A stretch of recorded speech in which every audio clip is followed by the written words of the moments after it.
Welcome to the Awaken Beauty podcast. I am Cassandra, your organic beauty, positive mind management, and biofeedback practitioner.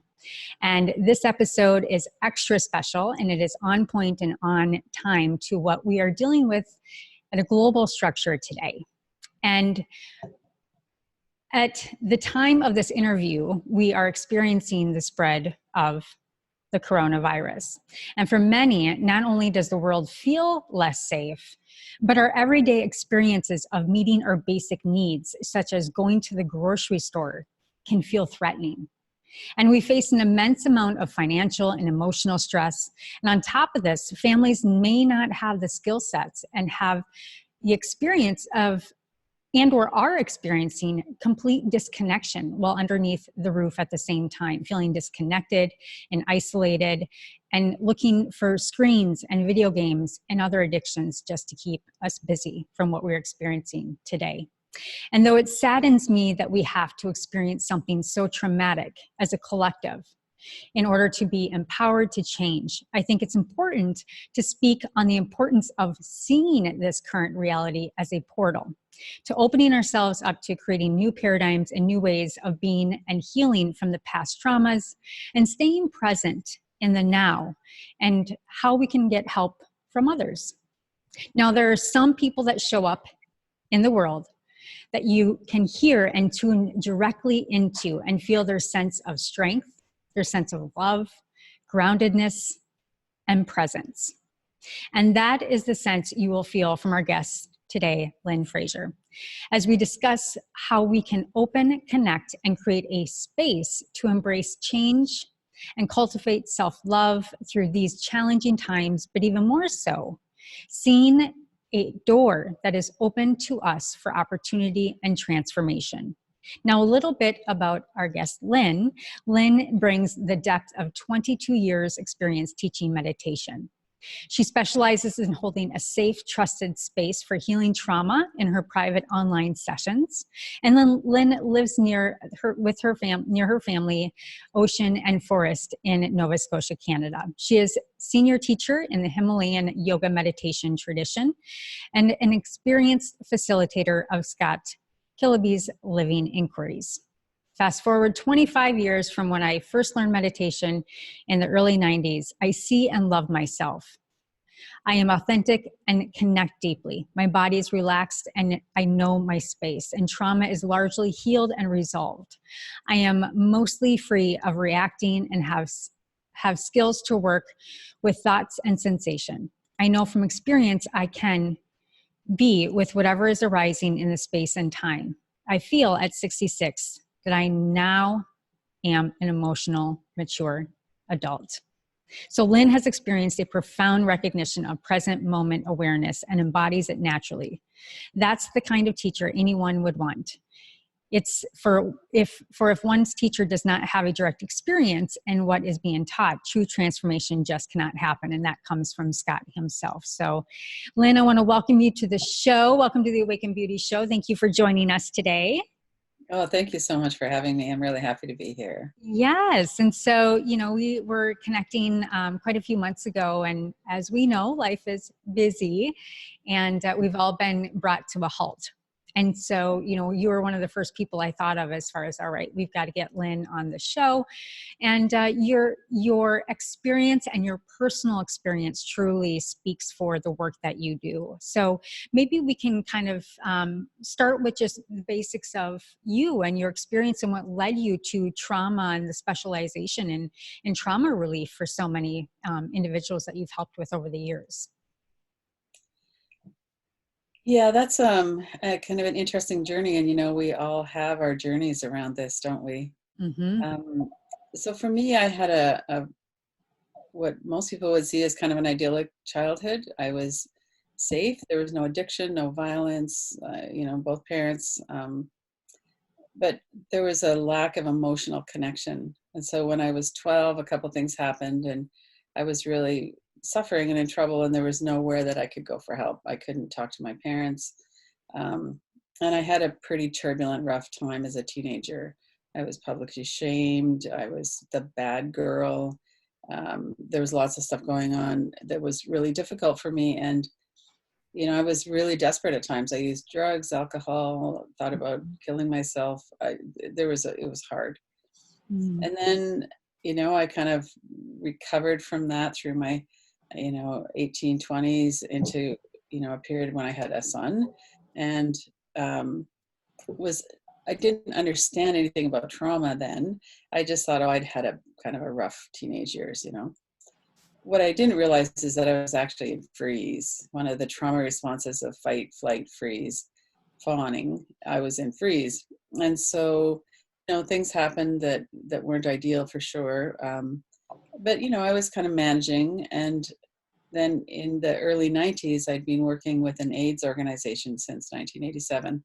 Very intense working environment, Mm-hmm. and I decided to start taking meditation, and I just loved it. I just felt so at home, and I started working with my mind. I started working with my breath, and I started to understand. I've always been really interested in the psychology Mm-hmm.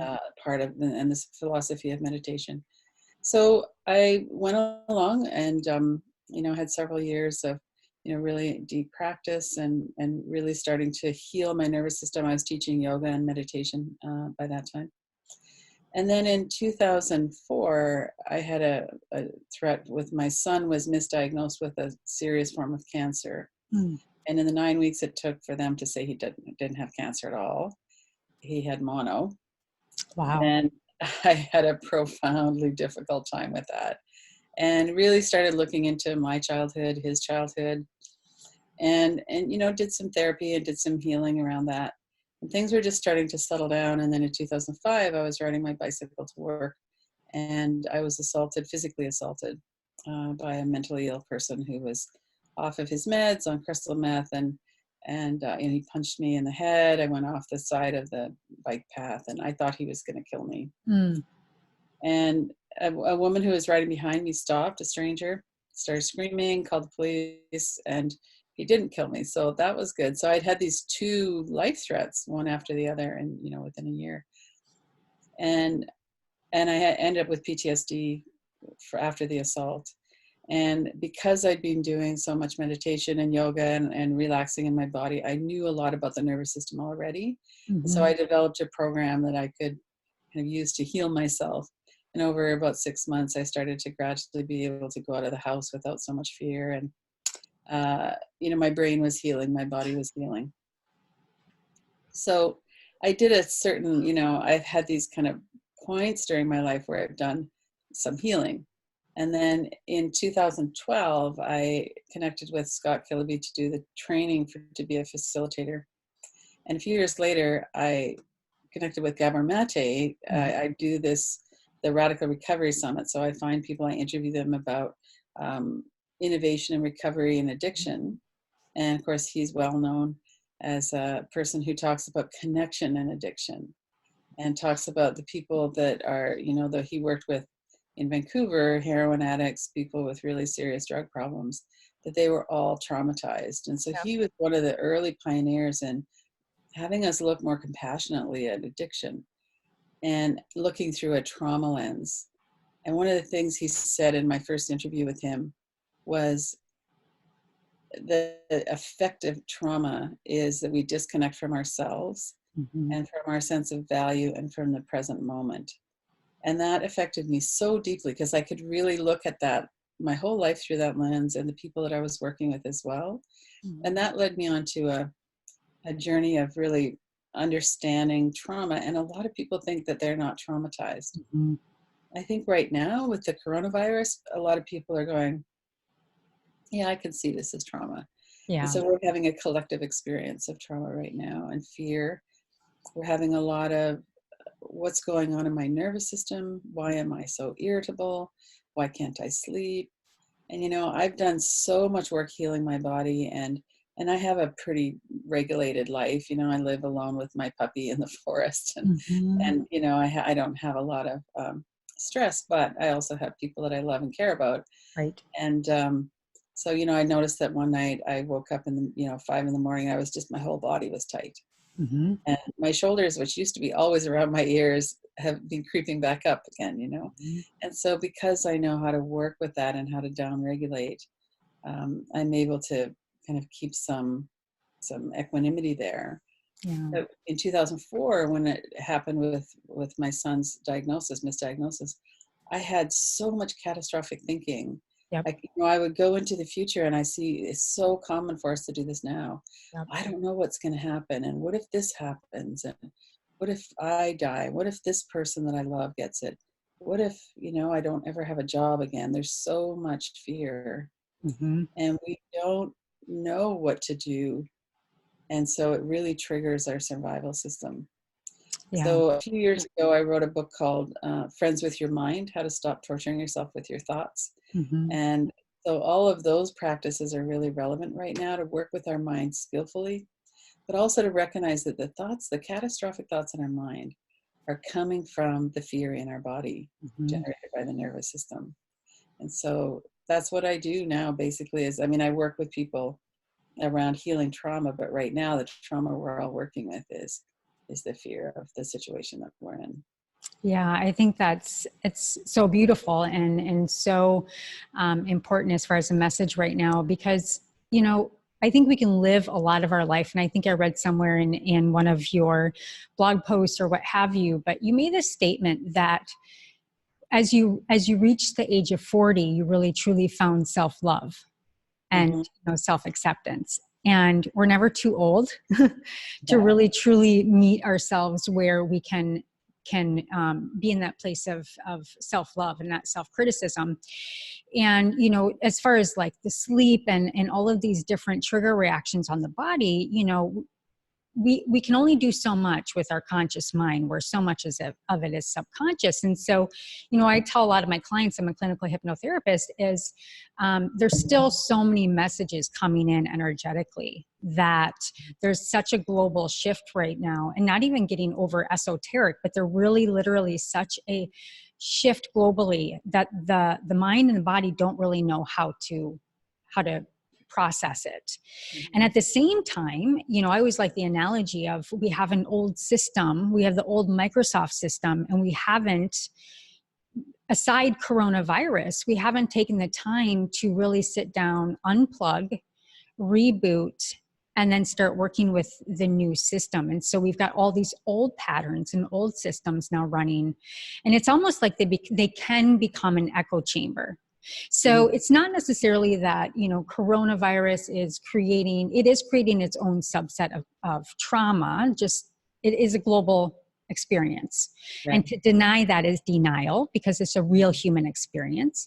But those past traumas can be an echo chamber and be turned up in volume. And to what you're saying, the subconscious mind, and this is kind of where we can take this next, is, I know that of, what is his name? Flipping the lid model, Dr. Siegel. Oh, yeah. So you have the primitive brain, and then you have the amygdala and the frontal cortex. And when we flip our lid, it's like we have no thinking brain of how to even directly think about how to experience it. We're just in complete trauma, walking around like this and absorbing everything and just trying to push it out because we don't know how to formulate it. And so your techniques and what you do with people is bring this back down so that their thinking brain can come back into order, so that they can start working with the constructs that they have. So maybe we can shift into, what is happening with the body, taking that shame away from why we're feeling that we're feeling, and it's okay to move through that. Mm-hmm.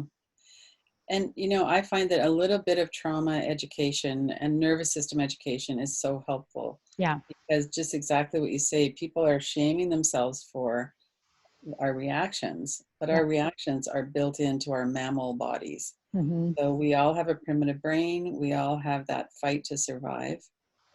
And we have these four, it's fight, flight, freeze, but fawning has been added recently as a fourth one. So these really common evolutionary, this is what brought our ancestors through to pass their genes on to us. And it was very helpful when we lived in a kind of a world where tigers were coming up behind the bushes and we needed to be able to react. And now what we have is this primitive survival system that's not very well suited for our modern life and culture. Yeah. And in addition to that, if people have a lot of experiences of fear when they're young, even before they're born in utero, a Mm-hmm. lot of cortisol, a lot of adrenaline going through their system all the time, the amygdala gets bigger.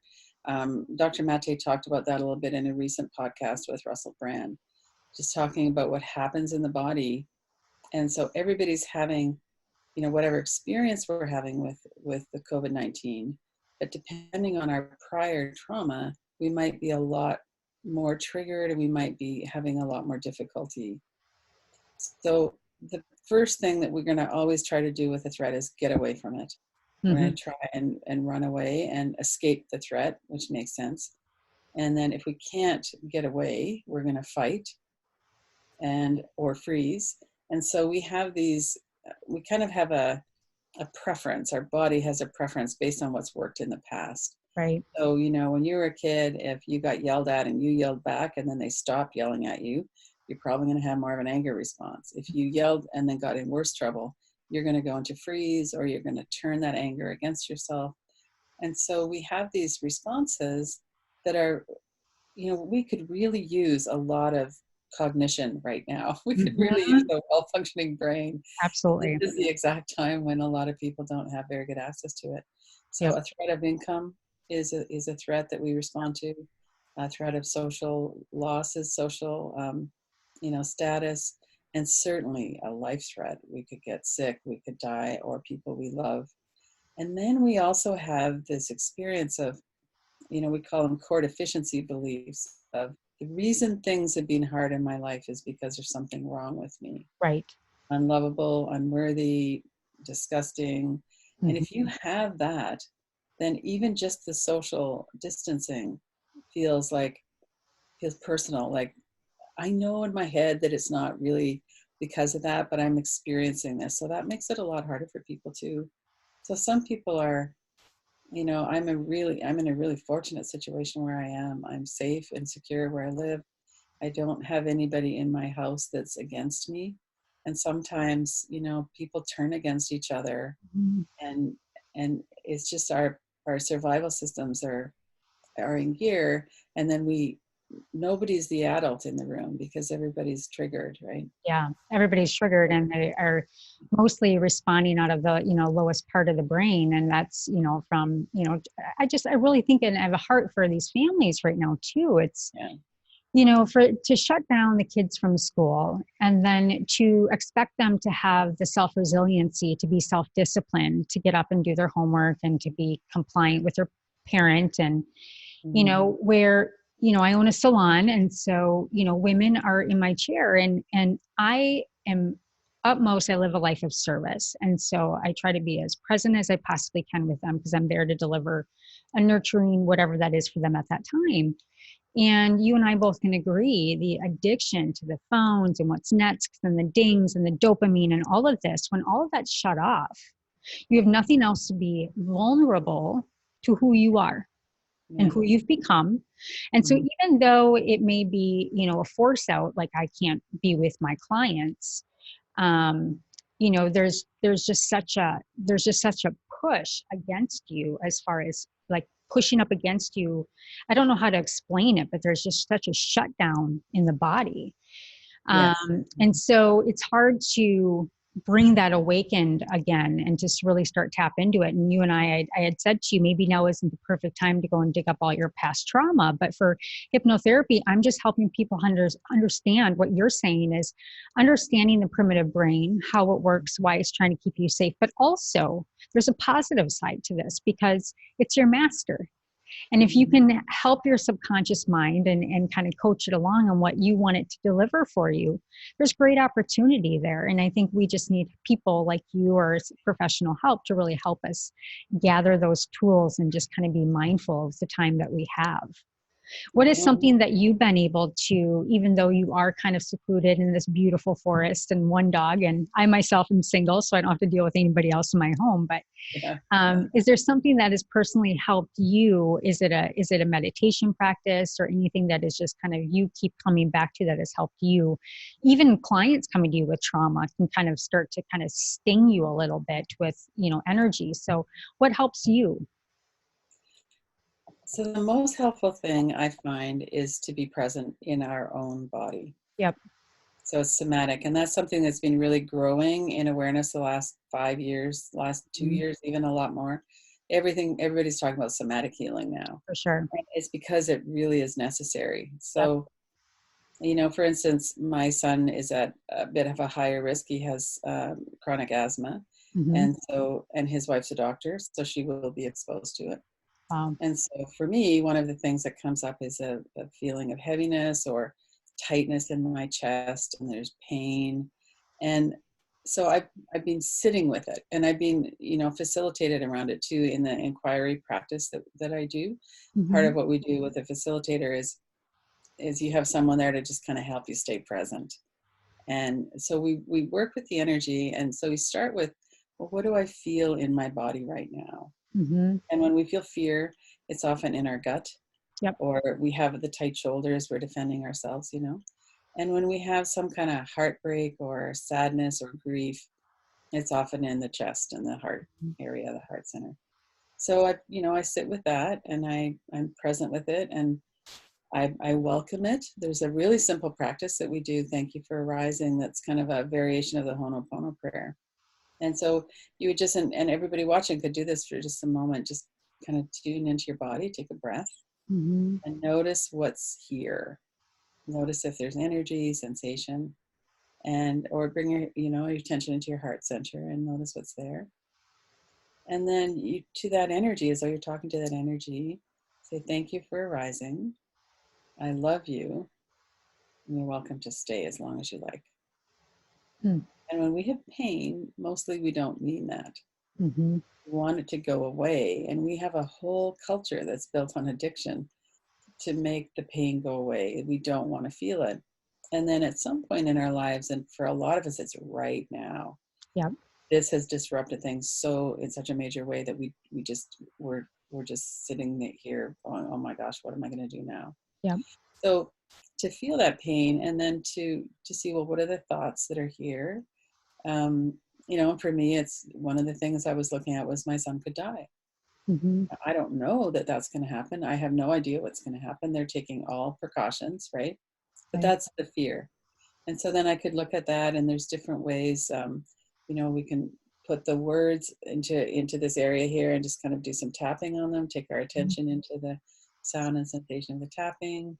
So we have a lot of tools that I would use with people and with myself to remain present in this moment. Mm-hmm. So part of it is, your feet on the floor, your seat in the chair, your breath, and to be present in our physical body, and to be able to handle being present with the fear that's in our body.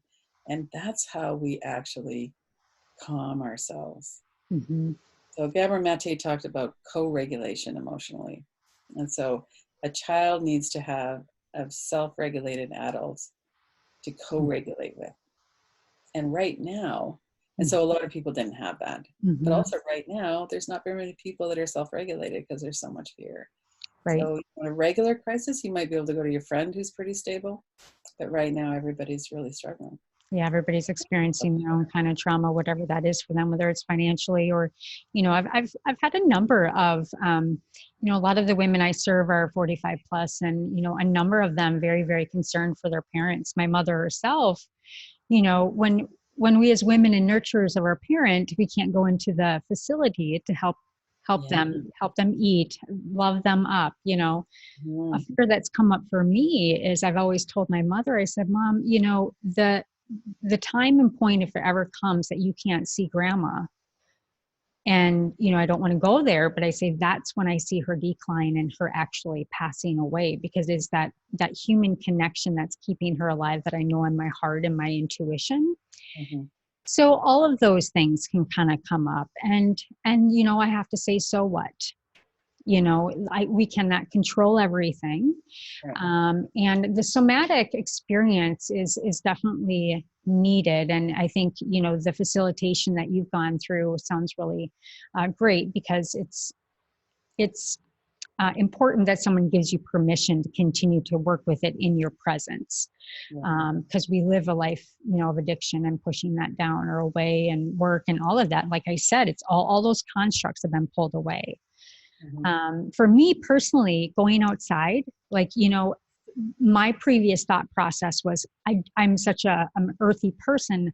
I'm so frustrated. I don't choose. I can't go outside because I'm so busy. I'm taking every moment, and I actually can feel my cells and the energy in my body being invigorated, filling back in. I feel the expansiveness in my body versus the contraction. So paying attention to that gives you a clue that you're going in the right direction of recreating and rebooting your system and looking for new possibilities. Because if you ask the mind what it can give you and what you need from it, it's your master. It will serve you.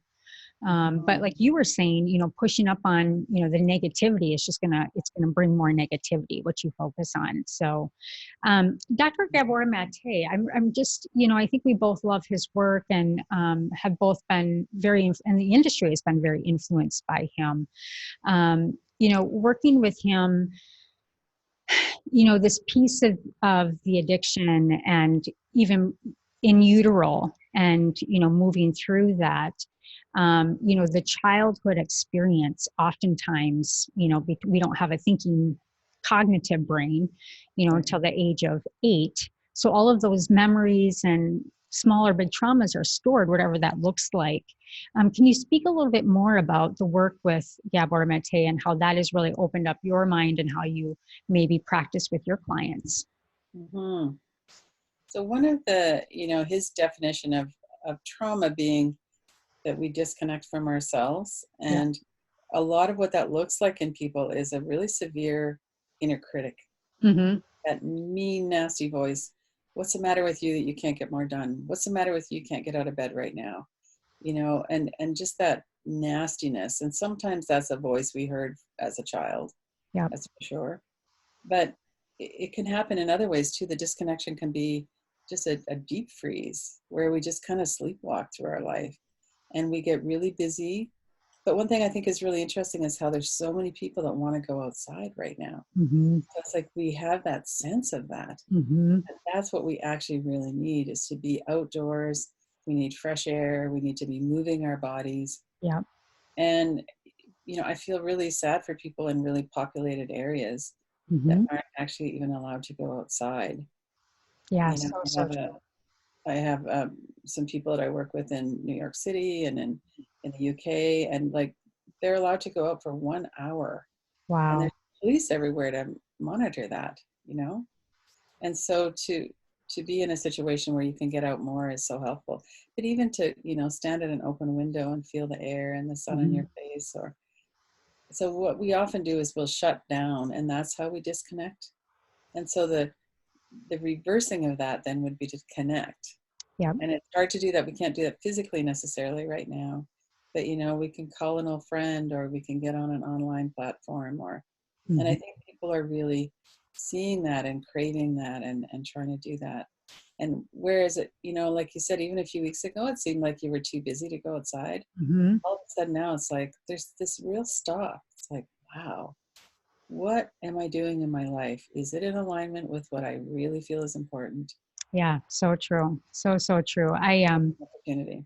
I paid for this big, mastermind mentorship group for the year. And the Monday they were telling us that we had to shut down all of our salons, all non-essential, with the threat of that it could maybe go into fall. That day I was presented with a deadline of signing up for this year-long mentorship, which was not cheap. It was over $12,000. And I felt, going back to the somatic, I felt so much suffocation in my body and so much contraction by not putting the money on the table, but by putting the commitment to myself, knowing that I had accountability, I had somebody helping me, and not letting my mind be to my own device. It was something I knew I had to do. And so I think we need to follow those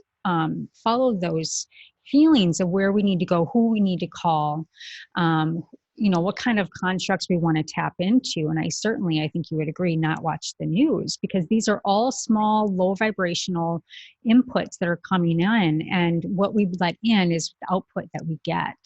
So it's another way to kind of look at how are we acting, all of that. So what are those inputs that we're bringing in and finding the help that we need, or just finding quiet music, or laying down in Shavasana and resetting the nervous system, or doing breathing techniques like you're speaking about. But I remember a story with Gabor, and this is coming to mind because how we've always showed up for other people, and how, like, you or myself have kind of always been maybe a leader because we have a passion and an empath for people to find their truth and authenticity. He shared a story about going to the hospital. Remember, I'm not sure if you know this story, but his mom was in the hospital, and I think he was limping or something like that. He had an injury, and he noticed when he opened the door and he walked into the room that he walked perfectly, pristinely, like a normal person to her bedside, and was the rock for his mom. And then he just graciously, after that, walked out. And then when he closed the door, he started limping again. And so I think that's also something very interesting. And that story came up because we're always used to being like helping others, but there's also a truth back to what you're saying, is that everybody's experiencing the trauma. Right. Mm-hmm. And so for you, could you maybe speak into, we don't know it right now because we're kind of in that shock phase. Mm-hmm. How could you speak into what that PTSD experience is, and how it's okay because we're experiencing the shock that's to be expected, and how we can kind of transition, and what that transition usually looks like for PTSD? Because I would certainly say, whether small or large, however that is for someone, that's certainly what people are experiencing. And or we'll look back a month or 2 months and say, oh my gosh, that was PTSD. Right, right. And so there's one thing that is helpful, I think, to start with, is that there's ordinary trauma, or little t trauma, which Right. a lot of people don't really give much weight to. Mm-hmm. So, it might have been you were bullied at school, but it didn't feel like it was that serious. Or, we compare our trauma with somebody else who had it worse. Right. One of the things that I really appreciated about ACEs, the Adverse Childhood Experiences score, is that emotional neglect is part of that. You bet. So even though I wasn't beaten or called names, or I didn't have that addiction in the house or something, I also had an experience of I was on my own. Yep. That's really threatening to people. And that's survival. You always felt like you had to be in survival. Mm-hmm. Yeah, absolutely it is. Yeah. And so that's one thing to know, is that even if we don't think we've had big T trauma, like we haven't been in war, we haven't had that kind of abuse that we think of like that we still have, many of us have the effect of kind of ordinary trauma, the pain of human life, we might say. Mm-hmm. And then something like this comes along, and it's a big T trauma for everybody, even though big T trauma might be thought of like as a, like an assault or something like that. But even though this is lasting for weeks and months, it's also sudden. So our whole world just kind of fell apart. And it was about 3 weeks ago, kind of mid-March, people were starting to go, wow, it's in the United States and Canada, it's in Europe. This isn't something far away anymore. This is something that we actually have to change our behavior. We have to, everything just shifted. And so what do we do with that knowledge? Well, one of the things we can do is learn enough about the nervous system to go, these are normal responses. Yep. Irritability, rage, trouble sleeping, overeating, any kind of an addictive thing, turning against each other. And those are all primitive brain things. And so if we could relax our system, our cognitive brain will come along and we'll have more resources. So that's something that's really important. And it's really possible to do. So, these daily practices that I do online, lots of people have really healed significantly just by doing those practices regularly. Yeah. So learning how to breathe to downregulate the nervous system. When we're in that threat mode, where our sympathetic nervous system is way overblown, we're hypervigilant, we're always scanning for threat. And when we can do some deeper breathing. And there's some really simple tools like Dr. Peter Levine, another really recognized trauma expert, talks about using the syllable VU and breathing out longer. So if you can breathe out 6 seconds or longer, it helps to activate your relaxation system. And Does that also go into the vagus nerve? Yeah, Stephen Porges talks about the polyvagal system and the vagus nerve, right? And so a lot of people are starting to go, okay, so I have this really hyperactive nervous system, and that's a symptom of PTSD. Yeah. And then we also have complex PTSD, which relates more to childhood brain development that didn't happen. So through some kind of abuse, neglect, those kinds of circumstances. And as we work with our breath and we work with downregulating our nervous system, we start to have some confidence in our ability to actually downregulate. So we can do these breathing patterns of, longer exhalations, or we can do like the 5, 4, 3, 2, 1 senses practice, or we look around the room and name 5 things we can see. We go through the senses. Andrew Weil talks about 4, 7, 8 breathing a lot, where we breathe in for 4, we hold for 7, we breathe out for 8. And so there's some emergency practices when we're starting to panic. We can do some of those things. Yeah, I think breathing is probably, one of the best and most short-term, autonomic nervous system shift and reset that we can do. Yeah, absolutely. And so those experiences start to give us confidence that we're actually not out of control, that we can actually do something with our nervous system. And then we have the longer term to do relaxation practices, to do, something every day, getting out and walking is one thing. Being around people who love us and who aren't critical of us helps us to feel safer. And to put, like what's happened just recently is that everyone's going, actually, I can't wait for this any longer. I actually need to do something right now. And it will really help. And then our nervous system experiences that. And then we start to just have that more resilience and strength in the nervous system. And I really like how breathing. I love how you framed it, the confidence, because if you're already in this pattern of self-abuse and you're just beating yourself up, breaking free from that and getting the confidence that you can bring yourself self-healing, you can bring yourself self-regulation. Anybody and everybody certainly has the opportunity to do that. And so I really like how you use the word confidence and that it takes repetition. Something that you do is you offer meditation every morning. And how many years have you been doing this? Almost 5 years. It'll be 5 years in December. It started as a 30-day thing. I was just going to offer it in December 2015. And, people liked it. So we just kept going with it. So what do you do if you don't feel like doing meditation in the morning? I always feel like it. But to your point, it's offering others, for everybody listening, on her website, you can go ahead and tap into that Zoom call.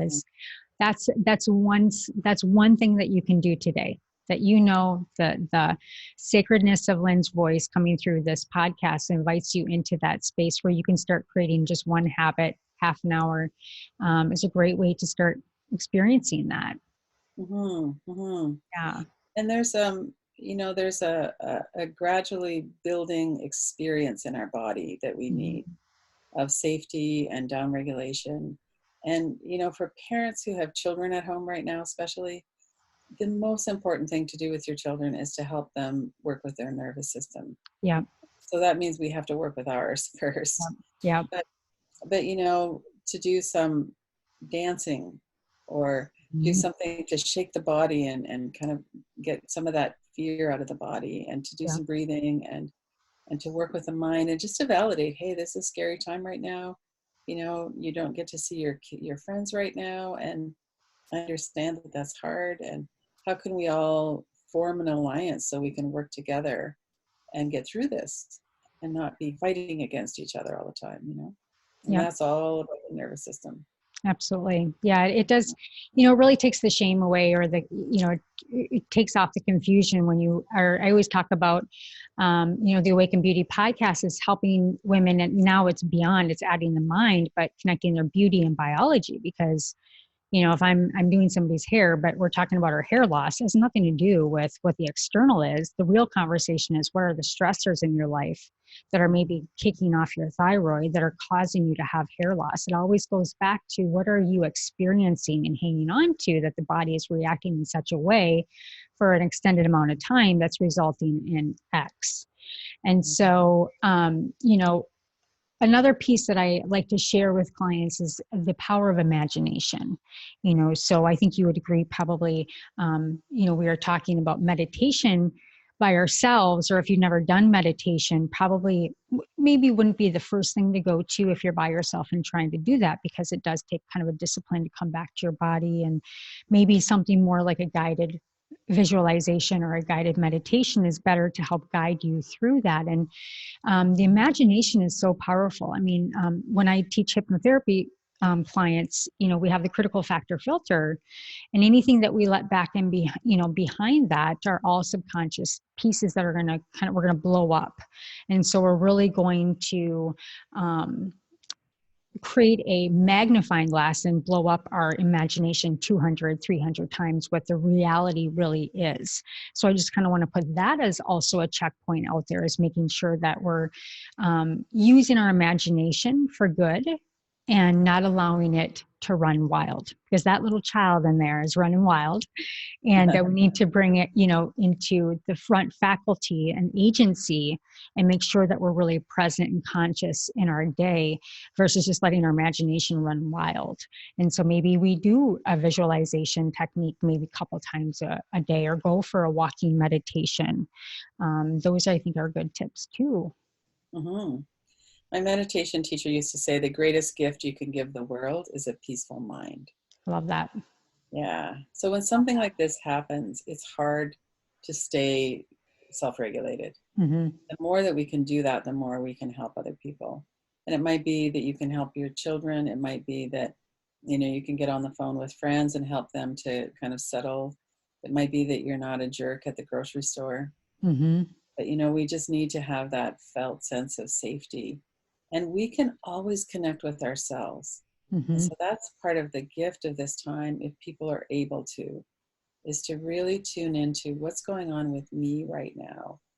And am I disconnecting from myself because it's so scary? And that would be the case for many of us, at least part of the day. Mm-hmm.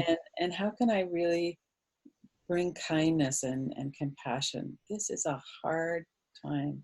Mm-hmm. And everybody has a lot of fear. And even if we're working with it very successfully, it still takes a lot of energy. Mm-hmm. And we're probably not sleeping as well as we normally do. So we're more tired. Yep. We're craving those things that in the past have helped us to settle. And some of those things are helpful things and some of them are not. Mm-hmm. And it's just a really difficult thing right now. And fear tends to bring out the worst in Mm-hmm. many people. Yeah, it's like lowest vibration that we could. Shame and fear is lowest vibration. And so that can really, putting it in context, tanks the immune system. It just drags our immune system down and doesn't allow the body to feel safe to free up. And all of the cytokines, we talk about the virus being a cytokine storm, but we're really creating our own cytokine storm by just being in that lower state of fear. And so I think it's normal to recognize it, say, fear, I see you here. Thank you. You said, thank you for being here. You can stay as long as you'd like. Mm-hmm. But I think for me, and just saying that out loud, it doesn't seem so scary. Right. And it is here. Mm-hmm. We might as well be truthful about that. We do have fear. And that fear isn't the end of the situation. Like, right. We can work with it. We can calm ourselves. We can connect. We can be kind. And that's what really helps to lessen the fear. Like, I know for myself, when I'm feeling kind of my shoulders are starting to get tense, that was always my old standby, was my shoulders. Yeah. And we have that kind of bracing through the back of our body because we're kind of bracing for trouble, And I interviewed Dr. James Gordon. He wrote a wonderful book called The Transformation. And he works with large traumatized populations. And you can find his work. He did some 60-minute interview, and he's been on NBC. He's a really wonderful person to talk to about trauma. he worked with Parkland School shooting people after that happened. And Wow. what he does is this beautiful practice of shaking and dancing. So there's breathing, and you breathe in and say soft, and you breathe out and through your mouth and say belly. So you do that for a few minutes. And then you stand up and you start to shake. And so you shake through your legs and your hips and your shoulders. And you do that for like 7 minutes. So Wow. when I first heard of it, I'm like, It's a oh my long God, time. that's a long time. And then you breathe for a couple more minutes, and then you put on some kind of music you like, and you dance for 4 or 5 minutes. And so I interviewed him in I think it was November, and I've been doing that practice almost every day since. I love And that. it's so calming. And so I'll be sitting here and I'll notice, I'm writing my newsletter, I'm doing something, and I'll notice my shoulders are kind of tense. And I'll get outside. I do it outside on my deck. And I turn on the music and I do that, and I feel so much better. Yeah. And if I don't feel better in the 15 minutes, then I'll do it another 15, and just to do something that gets us in our body and releases some of that fear is really helpful. It helps us to And that goes not back to have energy. Everything is it energy. goes back to energy, yeah. And wants to come in, and you got to shake it off and move it out. So I love that. I really, really love that. Get up and turn some music on. I have done that a couple of times. And two, working around the house, like you said, shaming yourself because you don't have the energy to, I think you said you've seen things on Facebook and for me, I'm always on lives, and I'm always doing Facebook or Instagram more so. And I'm not choosing to get my correspondence that way at this time at all. And the time I am putting in is having podcasts where I'm intimately having a discussion with someone. And then outside of that, I'm reinventing myself, and I'm reinventing my biofeedback program and my hypnotherapy business, because that's what really brings true value and how I can serve right now. So, spending time and reinventing and exploring new possibilities versus, numbing things down and entertaining. I think there's so much consumption, but consumption also wears us down. It makes us more confused. Is it bringing me confusion or clarity? And we really need to search for clarity right now. And CNN and Fox News is not where to find that. And one of the really interesting things about this explosion of online practices and support, is that you can literally turn on a Facebook Live or go to people's websites and see and join Zoom meetings, and there are all these things that you had to like live in a certain location to see that teacher. A lot of them are all free now, and you can, like Dr. Rick Hansen, I've interviewed him a few times. He's a wonderful neuropsychologist, really practical, really helpful. He's live streaming everything on Wednesday nights, I think now. And Tara Brock has some wonderful practices, and NChem and DEFO has the Resilience Project in LA, and she's got a whole series of small groups that you can go to. And so there's really wonderful resources right now for people. And so to not shame ourselves for not reaching out for that as much as we might think, well, I should do every day, I should do, but to just try to do something every day that connects you with yourself, that, where you can be kind with yourself and just acknowledge it's a hard time right now, and I'm really doing my best. And I want to come through this with, some pretty stable mental health and some more insight maybe into what I really value. I have three grandchildren. The two boys are younger, and I don't think either of them are really all that sad that they're not at school. And so they get to hang out with the family more. They're cooking together. They're doing meditation together every day. And I think they're actually really enjoying it. So it isn't a complete disaster, this whole situation.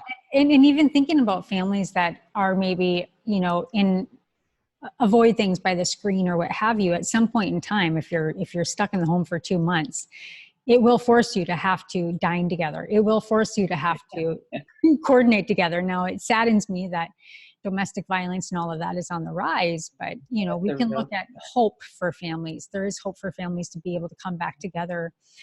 And I always think back into like the 40s and 50s, and I can feel the energy of that time, and like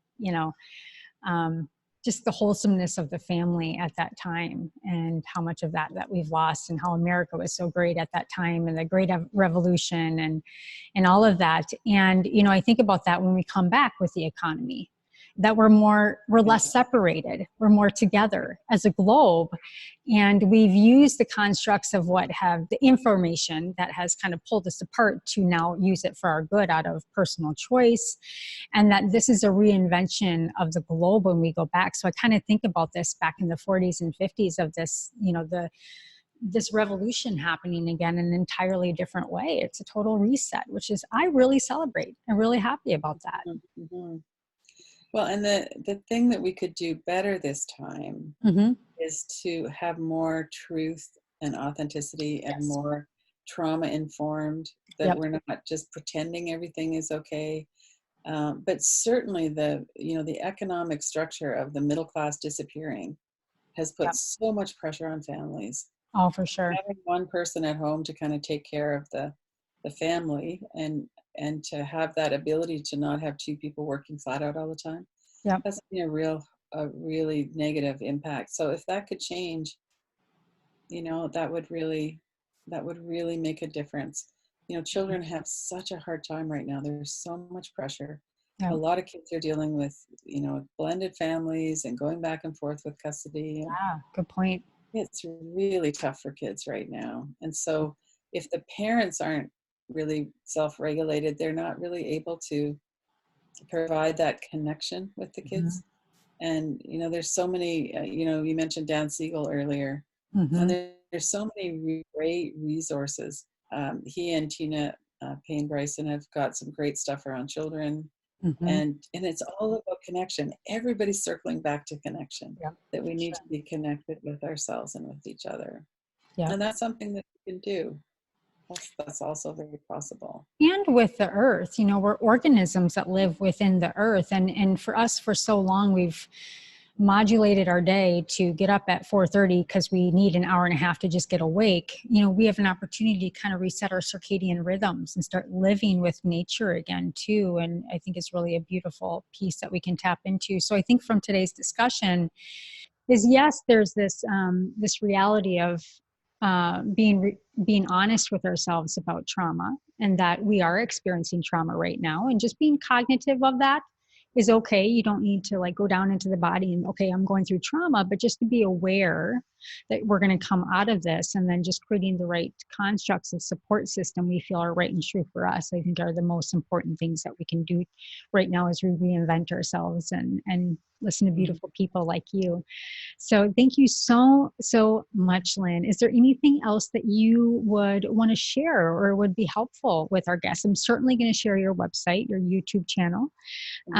You know, there's all kinds of breathing exercises, and you do such a wonderful job of just really just a sweet sincerity behind your voice. And just, you know, I think people could probably binge on your YouTube channel because they're short, they're fun, they're sweet. Is there anything else that you want to share today on the Awaken podcast? You know, I one of the recent guided practices on my YouTube channel is, I think it's called Kindness is All You Need. And when I say that to people, I said, really, in order to heal, kindness is all you need. And they're like, you've got to be kidding me. It can't be that simple. And it, you know, in order to be kind with ourselves, and I'm talking about with ourselves primarily, and then it goes out with other people too. But in order to be kind with ourselves, we have to be on our own side. And we have to heal and have some kind of inspiration that it's going to be helpful and possible to be a friend to ourselves, and to stop turning against ourselves, and to understand that that's a mechanism that happens in childhood. When we turn against ourselves, we're trying to keep ourselves safe. When we feel fear, and when we're holding our breath, all those things, the catastrophic thinking, those are all mechanisms to try to keep ourselves safe. And our whole system, our body, our mind, is always trying to do the best thing for us. And so if we could welcome that and have compassion for ourselves and each other, this is a really hard time. And to feel that connection with each other is really healing. So some of the small groups that I do, and some of the connections with people talk about that all the time, that it's the connection. And Mm-hmm. we need to feel safe enough to be authentic and real and connect and be vulnerable. And that's the cure for the disconnection. It's the cure for fear in our body, to really be present with ourselves and kind. So I Yeah, think that would be the one message I hope that everybody would really take away, is to be kind with yourself. I love that. Thank you so much. Yeah, self-compassion. I think I heard somewhere that men were put on this earth to learn how to love women, and women were put on this earth to learn how to love themselves. Yeah. And that self-compassion is kind of hard to tap into if you had that safety and security complex when you were a child.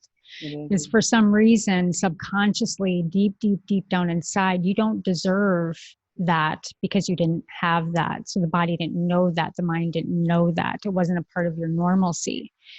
And looking at Maslow's law, I think, to put it out there for everybody and ending with this, safety and security is the number one thing that we all need to feel. And if we really, really close our eyes and we really are really practical with ourselves and really honest with ourselves, we have a bed to sleep on. We still have food to eat. Hopefully we can get out for that, even if it's just an hour outside, but we know that it's not forever. And so, I think to keep that in mind, that self-compassion is just really, really important, but we are truly safe, and, they're trying to keep us safe. So understand that that's what they're trying to do. And I'm a little bit of a conspiracy theorist, so I'm not going to go there, but taking this time at hand to do that. So Lynn, thank you so much for being on the Awaken Beauty podcast. Where can everybody find you, and can you share your website, please? Well, first, I wanted to say thank you for having me. Yes. I always love talking about this Yep. because it's so helpful for Mm-hmm. people to understand and to have that inspiration that there's things that they can do. Yeah. Yep. So my website is lynnfraserstillpoint.com, stillpoint.com. I'm on Insight Timer. I'm on YouTube. Everywhere that I am, it's all Lynn Fraser Stillpoint. And you go to my website. Those daily practices, which everyone is welcome to come to, are at 8 a.m. Eastern. And for the last 3 weeks, and we'll continue this for a while, I've been hanging around for another 20 minutes so people could have a chance to share, ask questions, or say, this is what's coming up. Wonderful. And then my Sunday classes are at 10 a.m. Eastern for an hour and a quarter. And right now in March and April, we're doing Peaceful Mind. Just, I had no idea this was coming, Yeah. and I've made those free now. And Oh, then wow. in May and June, we're going to do work on resilience and strength. Wonderful. So people are also very welcome to come to that. And the educational and inquiry part of that is also on my YouTube channel. So you could last 2 weeks, we've been working with anger, Mm-hmm. is a lot coming up for people, and Mm-hmm. it's just a variety of different things. So there's really a lot of easy ways to get support and to tune in. And if you want to join me, you're more than welcome to do that. And can you share the name of your book one more time for us, please? Friends with Your Mind: how to stop torturing yourself with your thoughts. How And does I have a new book that I'm working on right now called Ordinary Trauma, Extraordinary Healing. Ooh, I To like work that. with the pain of being human. Wonderful. Well, you are a gift to so many, Lynn, and I appreciate you so much. And a reminder to everybody that the heart, the energy from the heart, is so much more powerful than it is the mind. So we try to deal with everything up in the mind, but if we can open up the heart, that energy expands out up to 7 feet from outside of us. If we can just open up our heart and just not even have to say something to people sometimes, and just have that heart space open for ourselves and then expand it to somebody else, is really healing in itself. So thank you for doing that with us today. And I'm expending my heart back to you, and everybody will feel it that listens to the podcast on this episode. So thank you so much. And all of you on the Awaken Beauty podcast, please like and subscribe wherever you listen to your favorite podcasts. Leave any comments or ahas that you had from this great, rich, beautiful time today with Lynn. And until next time, stay sane, get sleep, and bring your sexy back.